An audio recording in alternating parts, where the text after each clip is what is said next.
Magandang umaga po sa inyong lahat. Ako po si Gabriel Francois H. Morales at nag-aaral ako sa Naga Parochial School at upang maipakita ko ang ikinabuhayan dito.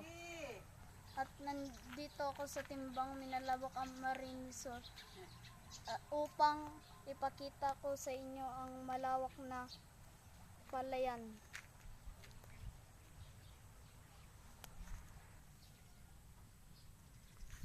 Sa aking likuran, makikita nyo ang malawak na palayan. Mahirap. Mahirap dito.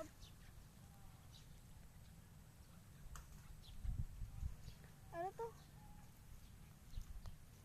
Nakikita nyo ang... Ano to? Nakikita nyo ang palay.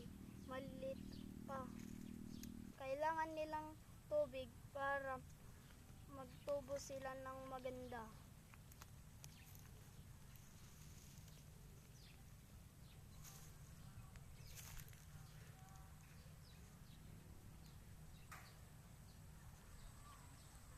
Sa aking likuran, makikita nyo ang ano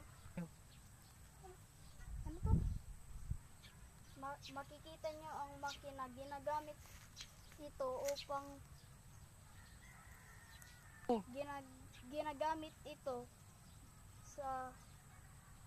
ginagamit ito paghanda ng lupa sa pagsasaka.